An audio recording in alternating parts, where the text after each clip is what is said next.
Assalamualaikum warahmatullahi wabarakatuh. Alhamdulillahirabbil alamin. Wassalatu wassalamu ala asrofi anbiya'i wal mursalin wa ala alihi washabihi ajmain, amma ba'd. Apa kabarnya sahabatku, sahabat Gema Islam dimanapun Anda berada? Mudah-mudahan senantiasa dalam lindungan Allah Subhanahu wa taala. Amin ya rabbal alamin. Sahabat, salah satu kepercayaan di tengah-tengah masyarakat Indonesia adalah ruh yang bisa kembali hidup. Terlebih dengan mati yang tidak wajar, seperti kecelakaan, dibunuh, diracun, dan sebagainya. Sehingga menimbulkan bahwa ruh orang yang telah mati dengan tidak wajar akan menyelesaikan urusannya di dunia. Benarkah demikian?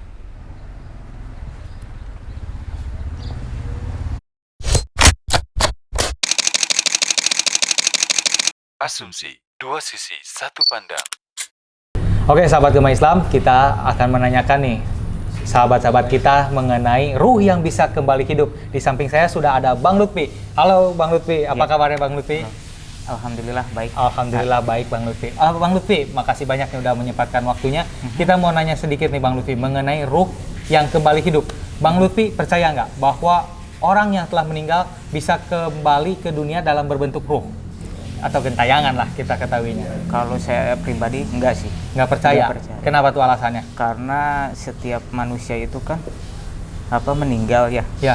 Meninggal. Nah, sesudah meninggal kan itu mempertanggungjawabkan amalnya masing-masing. Oke. Jangankan gentayangan, mempertanggungjawabkan amalnya sendiri pun nggak tahu gimana. Oke, jadi lagi di alam barzah lagi dipertanyakan amalannya ya. Berarti Betul. ketika di dunia mana sempat kembali ke dunia seperti itu ya. Betul. Tapi Bang Lutfi pernah mendengar mungkin cerita dari orang-orang atau bahkan di internet ada penampakan orang yang hidup Betul. kembali lagi. Pernah mendengar atau Pernah, sering. Nah, menurut Bang Lutfi itu siapa tuh sosok yang mungkin kembali lagi ke dunia?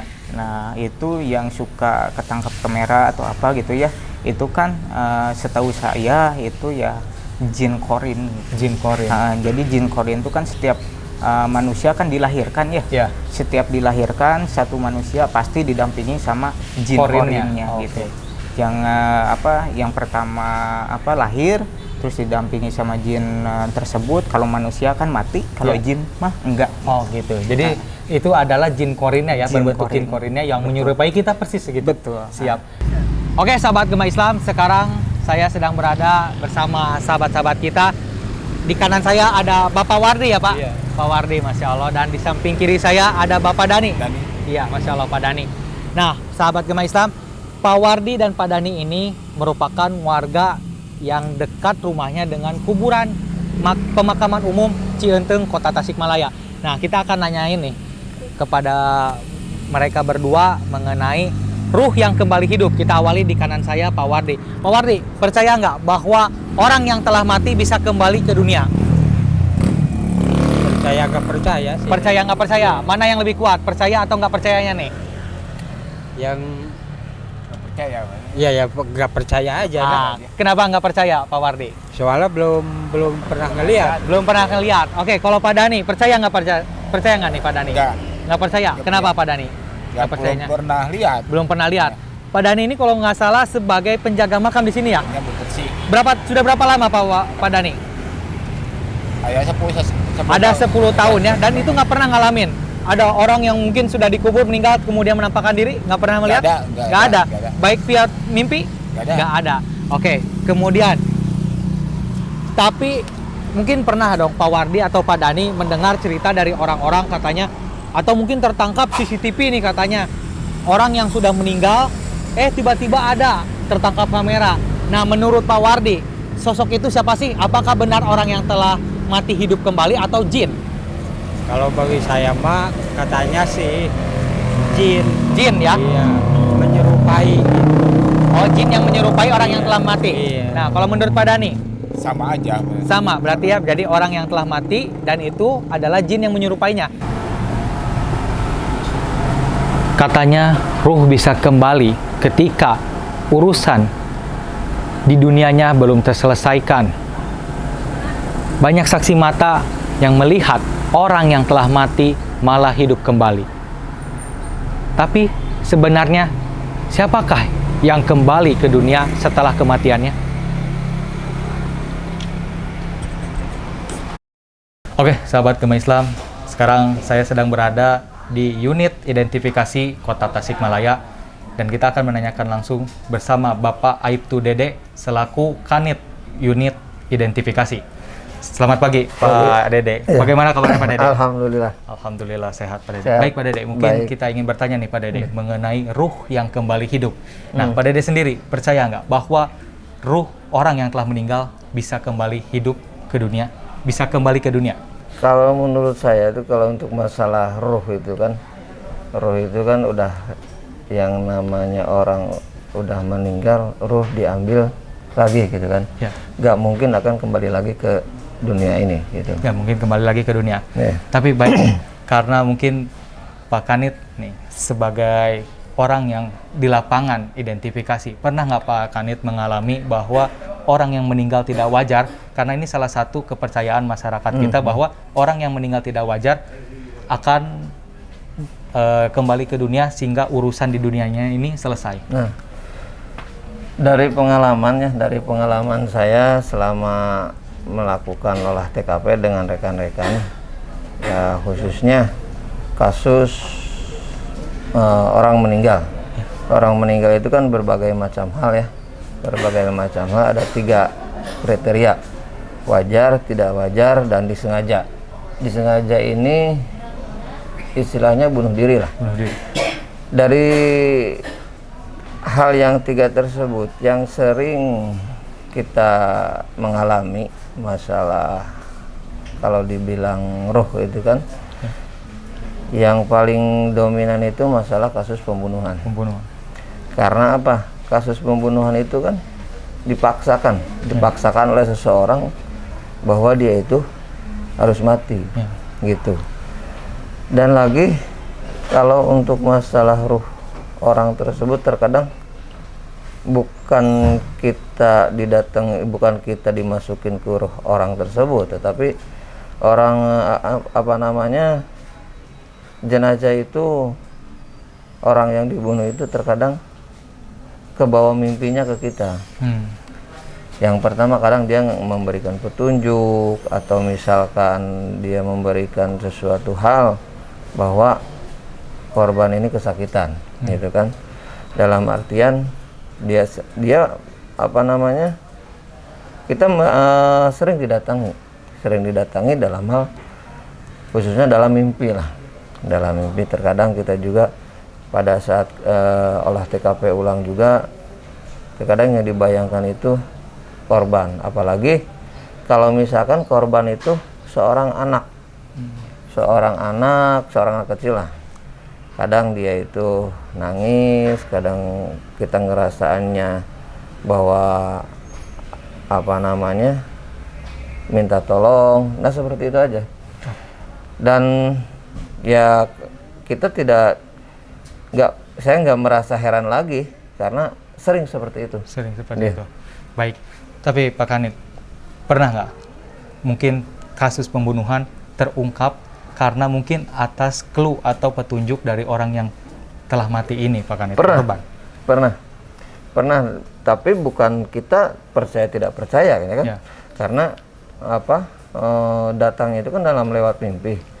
Karena kan kepolisian itu bukan percaya, pembuktian itu bukan percaya ke hal gaib. Ya. Harus dibawahi bahwa kepolisian itu membuktikan bahwa dia pelakunya itu bukan didasari karena hal gaib, karena bukti-bukti yang ada di TKP, istilahnya kalau dalam kepolisian 2 alat bukti lah, saksi dan barang bukti. Tapi kalau untuk disambungkan dengan hal seperti itu terkadang 50-50 juga. Nah, kita mendalaminya untuk masalah hal pembuktian itu dalam hal di lapangannya seperti itu. Karena kalau misalkan setiap olah TKP itu 80% itu pengungkapan ada di sana, ada di TKP. Baik itu dari barang bukti, petunjuk segala macamnya gitu. Oke. Baik, mungkin terakhir Pak Kanit, pengalaman Pak Kanit nih bekerja di unit identifikasi, hal yang paling menggugah emosi dan juga mungkin sehingga ruh ini memohon bantuan. Pernah nggak Pak Kanit? Pernah. Kasus yang SMP 6 dengan kasus yang korbannya dibuang di kolam di Parhon gitu. Itu karena apa ya? Mungkin karena korban ini masih anak-anak, masih di bawah umur, dan dua-duanya perempuan. Gitu. Karena apa? Yang dirasakan sama saya itu karena mungkin yang namanya orang tua melihat anak setragis seperti itu, dan keyakinan saya harus bisa mengungkapnya, alhamdulillah. Dan juga ya tidak menutup tidak menutup kemungkinan juga, karena ya mungkin kalau misalkan disangkut pautkan dengan hal yang tadi, dia sering ke bawah mimpi, sering datang dalam mimpi, jadi semangat kita untuk pengungkapan itu lebih dalam, lebih semangat. Tapi apa Pak Kanit yakin bahwa itu adalah korban yang meminta tolongnya? Yakin, karena apa? Kalau dalam hal ini, kenapa saya bilang yakin? Karena wajahnya itu adalah wajah korban juga, gitu kan? Wajah korban juga, dan lagi seumuran seperti itu. Sampai saya merinding ini, gitu. Baik, siap Pak Kanit. Terima kasih banyak informasinya. Terima kasih, sukses selalu untuk Pak Kanit. Amin, amin. Assalamualaikum sahabat Jemaah Islam. Sekarang saya sedang berada di unit Laka Lantas Polres Tasikmalaya Kota. Sedikit informasi, Laka Lantas ini salah satu tugasnya adalah menangani kecelakaan di lalu lintas. Dan di samping saya telah hadir Bapak Ibda Zezen Zainal. Assalamualaikum Bapak Zezen. Waalaikumsalam warahmatullahi wabarakatuh. Bagaimana kabarnya Bapak Zezen? Alhamdulillah baik sampai saat ini. Ya. Baik Bapak Zezen, kita mau ngobrol-ngobrol nih mengenai ruh yang kembali hidup. Pernahkah mungkin Bapak Zezen berpengalaman selama di unit Laka Lantas? Untuk selama ini saya jadi Kanit Laka sudah hampir 2 tahun ya. Alhamdulillah sudah beberapa kali saya menangani korban kecelakaan yang fatalitas daripada korbannya sangat sangat buruk sekali. Ada beberapa korban yang bagian tubuhnya sampai terlepas, sampai hancur gitu. Kita evakuasi, kita angkat, kita amankan, kita bawa ke rumah sakit ya. Tapi alhamdulillah selama ini saya tidak mengalami hal-hal yang hal-hal yang mistis gitu. Walaupun beberapa anggota saya pernah mengalami gitu hal-hal yang di luar nalar kita, kayak tiba-tiba malam-malam mendengar ada orang yang nangis, atau jam 2 pagi ada yang yang mengetuk pintu, tetapi dibuka orangnya tidak ada, seperti itu. Namun sampai saat ini untuk saya pribadi alhamdulillah belum pernah mengalami hal-hal mistis seperti itu. Dan juga mungkin Bapak Jajan meyakini bahwa itu jin ya, bukan si korban yang terjadi kecelakaan. Ya, saya meyakini itu adalah jin yang menyerupai daripada korban. Kalau masalah korban atau rohnya kembali, saya meyakini itu tidak mungkin, karena orang yang sudah meninggal sudah putus hubungannya dengan urusan dunia gitu. Oke. Seperti baik, itu. terima kasih Bapak Jajan informasinya. Sukses selalu untuk amin, Bapak Jajan. Amin, siap. Oke, sahabat Jemaah Islam, sekarang saya sedang berada di pemulasaran jenazah Rumah Sakit Umum Daerah Kota Tasikmalaya. Kita akan ngobrol-ngobrol nih mengenai ruh yang kembali hidup. Nah, ini bersama Bapak Asep. Beliau ini adalah seorang kepala pemulasaran jenazah Rumah Sakit Umum Daerah yang telah bekerja kurang lebih 27 tahun. Kita sapa. Assalamualaikum Pak Asep. Waalaikumsalam. Bagaimana kabarnya Pak Asep pagi hari ini? Alhamdulillah baik. Masya Allah, sehat selalu Pak Asep. Amin. Pak Asep, kita mau menanyakan nih mengenai ruh yang kembali hidup. Kayaknya tepat sekali karena Bapak Asep ini sudah 27 tahun ini mengurusi jenazah di Rumah Sakit Umum Daerah. Masya Allah Pak Asep. Pak Asep, percaya nggak bahwa ruh bisa kembali hidup ke dunia?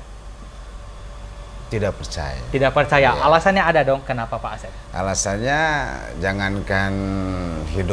jangankan datang lagi ke dunia, itu simpel lah, simpel. Ya. Menurut saya pribadi, jangankan datang lagi ke dunia, menghadapi pertanyaan-pertanyaan kan bingung.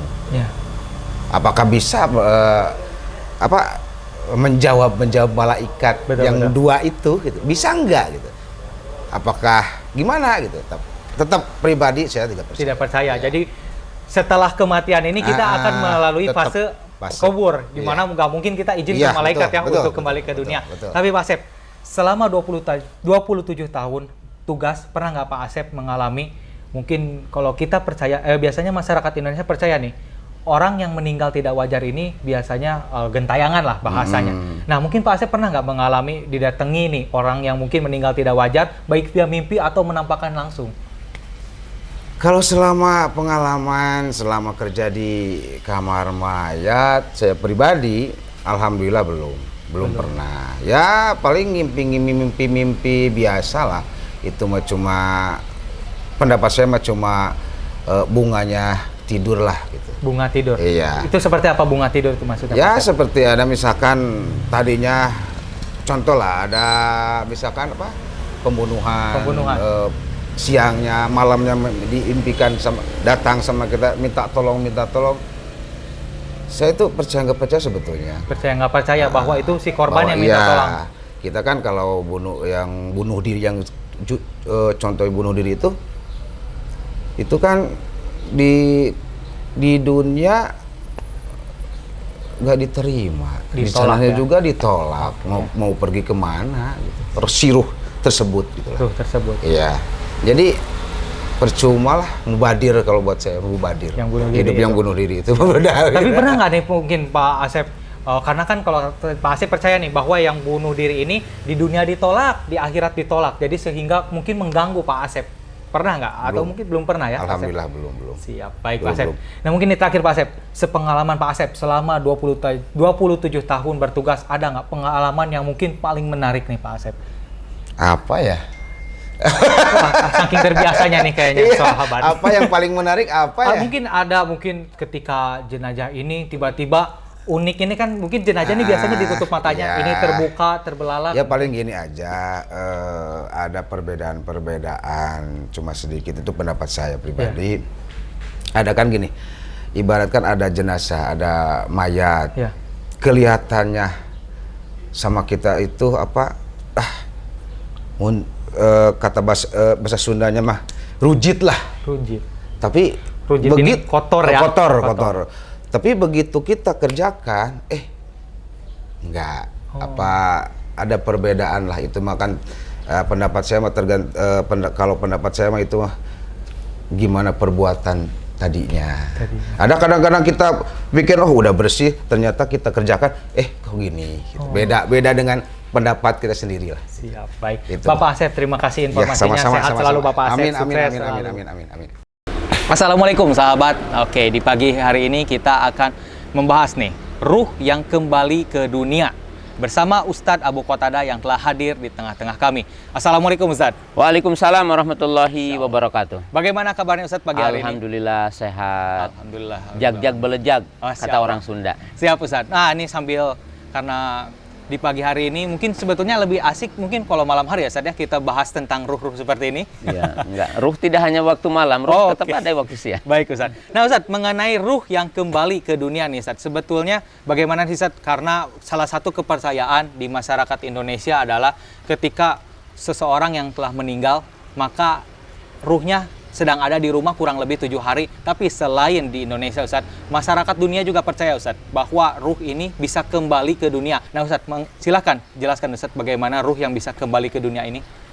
Bismillah, alhamdulillah, wassalatu wassalamu ala rasulillah wa ala alihi wa ashabihi wa man tabi'ahum bi isanin ila yaumiddin amma ba'du. Kaum muslimin, pemirsa yang dimuliakan Allah Subhanahu wa taala, berbicara tentang ruh. Nah, kita punya kaidah umum dalam agama kita bahwa ruh itu termasuk perkara yang gaib. Dan tentunya kita tidak bisa berbicara di dalam masalah ini kecuali kembali kepada nilai yang menjadi pijakan seorang muslim adalah wahyu, yaitu Al-Quran dan sunnah Rasulullah Sallallahu Alaihi Wasallam. Ada beberapa poin mungkin yang secara singkat saya jelaskan yang merupakan akidah Islam, akidah ahli sunnah. Pertama, bahwa ruh menurut ahli sunnah, ijma, itu adalah makhluk yang berbeda dengan jasad. Jadi ruh itu berbeda dengan jasad. Ruh dengan nafas diistilahkan di kita ruh nafas ya dalam jiwa itu dikatakan nafsun ataupun ruh. Itu hakikatnya sama ya. Walaupun mungkin kata-kata ruh di dalam Al-Qur'an ada yang mananya Jibril alaihissalam ya. Yaitu waruh itu namanya Jibril, itu penamaan. Itu yang poin pertama ya. Jadi ruh itu menurut ahli sunnah adalah makhluk Allah. Dan ruh itu berbeda dengan jasad manusia ya. Kalau dalam Indonesia jiwa dan raga ya. Ya, diistilahkan jiwa dan raga. Itu hanya terjemahan saja. Kemudian ruh itu menyatu dengan manusia itu adalah sampai kita meninggal dunia. Yaitu apa yang dinamakan dengan mati. Maka mati dalam kaidah ahli sunnah dikatakan adalah firaqur ruh ma'al jasad. Yani infisalur ruh minal jasad. Dinamakan mati dalam definisi yang sederhana adalah berpisahnya ruh dengan jasad. Nah, tentang keyakinan bahwa ruh akan ke bumi kembali ataupun dengan istilahnya mungkin ada berbagai macam, ada istilah ruh gentayangan, ruh kemudian ziarah gitu dan semisalnya ya. Nah, maka di sini ada poin-poin yang saya ingin jelaskan. Pertama, kalau ada keyakinan bahwa ruh kembali lagi kepada jasadnya dalam arti akan mendapatkan lagi perintah di dunia, kemudian nanti bisa beramal lagi di dunia, maka ini jelas bertentangan dengan ayat Al-Qur'an. Ya, salah satu contohnya ayat yang mungkin kita sering baca dari mulai ayat ya ayyuhalladzina amanu la tulhikum amalukum wala auladukum an dzikrillah wa may yaf'al dzalika fa ulaika humul khasirun. Wa anfiqu mimma razaqnakum min qabli ayatiya ahdakumul maut fa yaqula rabbi laula akhartani ila ajalin qarib fa asaddaqu wa akum minas solihin. Wa la yuakhirullahu nafsan idza jaa ajaluha. Nah, ayat ini kan menunjukkan ketika orang yang dicabut nyawa kemudian mereka meminta tangguh gitu ya kepada malaikat pencabut nyawa ingin ditangguhkan kematiannya dan ingin untuk beramal lagi di muka bumi ini. Maka dijawab wala yuakhirullahu nafsan idza ajaluha. Menunjukkan tidak mungkin dan batil secara akidah Islam adanya ruh yang kembali lagi ke jasadnya kemudian seolah-olah ia melakukan lagi aktivitas dunia.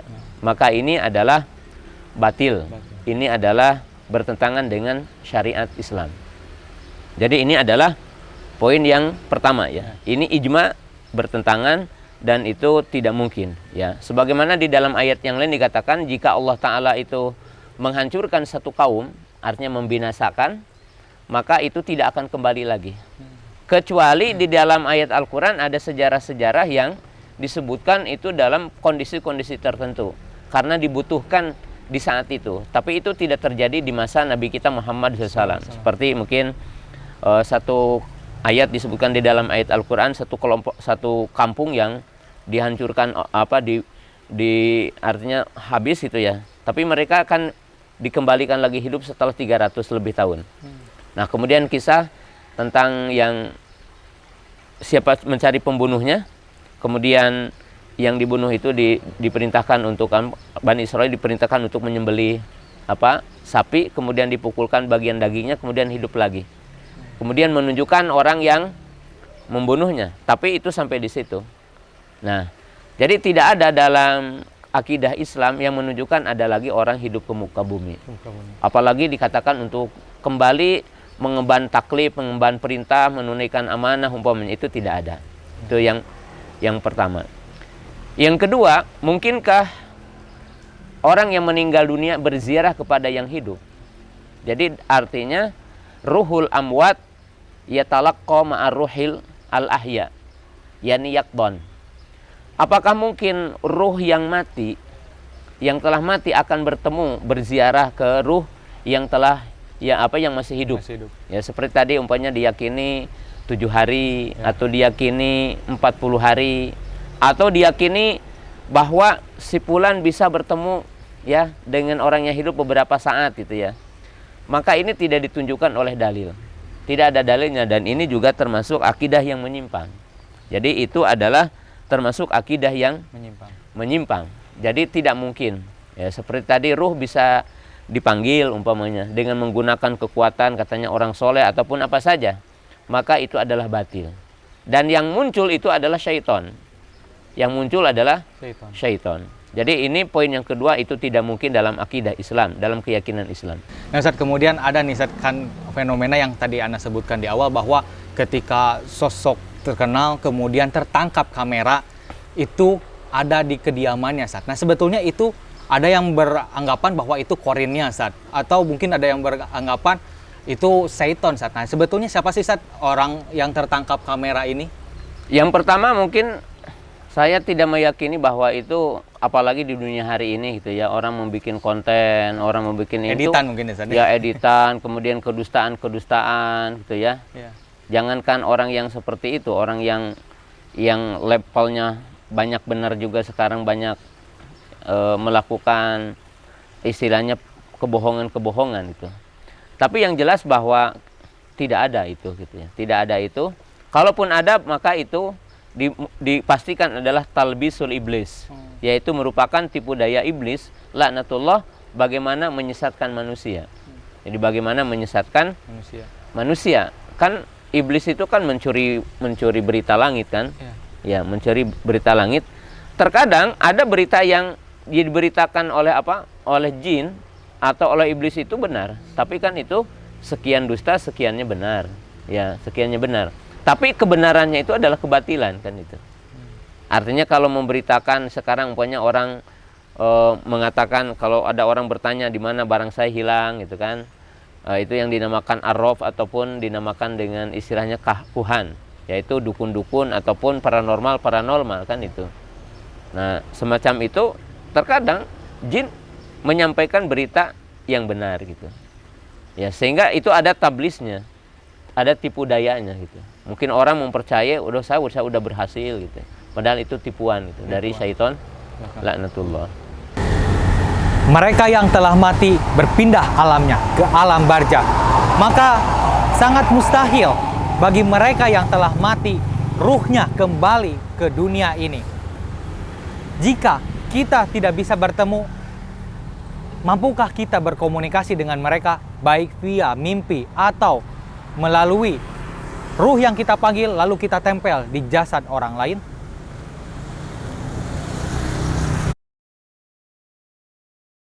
Menurut Bang Lutfi, kita bisa nggak sih berkomunikasi dengan orang yang telah meninggal baik via mimpi? Kan biasanya ada tuh katanya ketemu nih dengan ibu saya yang sudah meninggal dengan via mimpi katanya. Betul. Atau mungkin ada sekarang di YouTube dipanggil ruhnya masuk ke jasad orang lain. Nah, menurut Bang Lutfi, bisa nggak kita berkomunikasi? Kalau jasad seperti tadi ya, membahas pembicaraan dari Abang sebelumnya, kan barusan dipanggil ya? Ya, dipanggil. Dipanggil untuk berkomunikasi. Kalau menurut saya itu sebetulnya bukan ruh jasad tersebut, tapi jin korinnya tersebut. Jin korinnya yang dipanggil. Betul. Ya? Gitu. Adapun ya seperti apa?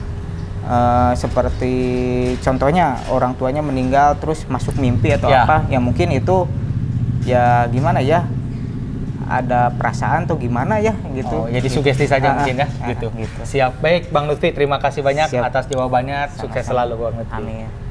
Oke, kemudian nih Pak, bisa nggak sih sebetulnya kita berkomunikasi dengan orang yang telah meninggal? Karena katanya nih kita bisa berkomunikasi dengan orang yang meninggal via mimpi atau mendatangkan ruhnya terus kita datangi di jasad orang lain. Nah, menurut Pak Wardi, boleh nggak? Bisa nggak hal seperti itu? Bisa kali. Bisa. Kenapa bisanya? Iya, kalau bagi yang bisa itu, bisa apa? Punya keahlian? Iya, bisa. Oh, jadi Pak Wardi percaya hal seperti itu bisa ya? Iya. Mendatangkan ruh orang yang telah meninggal ke jasad orang lain, terus kita bisa ngobrol gitu. Nah, menurut Pak Dani, Sama bisa aja, bisa. bisa. Sama aja. Alasannya dong, mungkin barangkali beda alasannya. Kenapa bisanya? Biasa lah. Sama ya. Oke.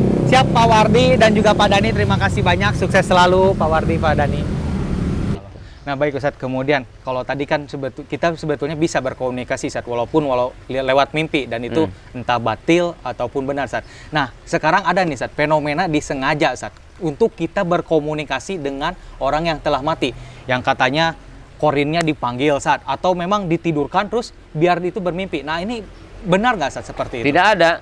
Dan ini tentunya adalah semuanya bertentangan dengan syariat Islam. Tidak ada. Tidak ada ajaran itu. Dan juga kita kan kalau dalam Islam itu urgensinya untuk apa? Ya. Islam tidak mengajarkan itu. Urgennya untuk apa gitu kan itu.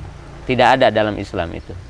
Nah, biasanya sih Ustaz, ketika mungkin terjadi pembunuhan, akhirnya orang yang disebut paranormal Nah, itu memanggil, apalagi itu akan menjadi salah satu kebatilan. Dalam Islam tidak mungkin akan menetapkan hukum dengan perkara-perkara seperti itu. Dalam Islam itu tetap bahwa dalam Islam itu tidak menggunakan itu. Tetap dalam Islam itu yang namanya konkret itu kan. Kok ada orang yang berzina ya dilihat oleh suaminya dan tidak ada saksi kan tidak bisa ditegakkan hukum. Apalagi dengan mimpi, apalagi dengan seperti ini. Bahkan yang melakukan itulah yang akan dihukumnya gitu kan. Dia yang telah membuat sesuatu, dia yang akan dihukum dalam syariat Islam. Nah, itu batil. Dalam Islam itu kan jelas ya bahwa ketika orang melihat sendirian dia berbuat zina, dia tidak boleh mengopombarkannya kalau tidak punya saksi. Kalau dia mau perembarkan, dia yang akan didera 80 kali yang akan dijilidnya dia kan itu dalam Islam. Karena Islam itu bukan hayalan. Islam itu kan diistilahkan kaidah dalam Islam itu waqi'iyah, sesuatu yang fakta gitu. Fakta, tidak. Makanya dalam Islam itu tidak bisa syariat itu lewat mimpi. Lewat mimpi. Maka kalau dalam syariat Islam ada dalam Quran, ada dalam hadis, bukan ada dalam mimpi. Orang mengklaim pokoknya ketemu dengan Nabi SAW mensyariatkan A, bahkan ada yang mengklaim langsung dari Allah Subhanahu wa Ta'ala. Maka orang yang menganggap bahwa dirinya mendapatkan wahyu ataupun dia mendapatkan syariat selain yang tertera dalam Quran, dalam Sunnah, sebenarnya itu merupakan nawaqidil iman, salah satu pembatal keimanan. Jadi seperti mungkin kasus-kasus yang ada sekarang, artis meninggal dunia kemudian dipanggil ruhnya, kemudian kecelakaannya seperti apa, maka itu semua tidak bisa dijadikan data dan itu semuanya kedustaan, kan nggak bisa. Alhamdulillah sahabat, selesai sudah asumsi episode ruh yang kembali ke dunia. Barangkali sahabat pernah melihat sosok yang telah meninggal dan melihat kembali hidup, maka percayalah bahwa itu bukan sosok yang sebenarnya, melainkan hanya talbis iblis untuk menyesatkan kita dan juga menakut-nakuti kita. Dan juga ketika mungkin sahabat pernah berkomunikasi melalui mimpi, 50% mungkin itu benar dan mungkin 50% itu tidak benar. Karena pada hakikatnya ruh yang telah meninggal ada di alam barzah. Saya Algis beserta rekan kru yang bekerja pamit undur diri dan juga kami mengucapkan terima kasih banyak kepada Rumah Ambu dan juga Kopi Sejati yang telah membantu terselenggaranya program Asumsi episode kali ini. Saya pamit. Wassalamualaikum warahmatullahi wabarakatuh. Bumi Algis. Bumi. Ada anak? Rumah. Aduh, baiklah.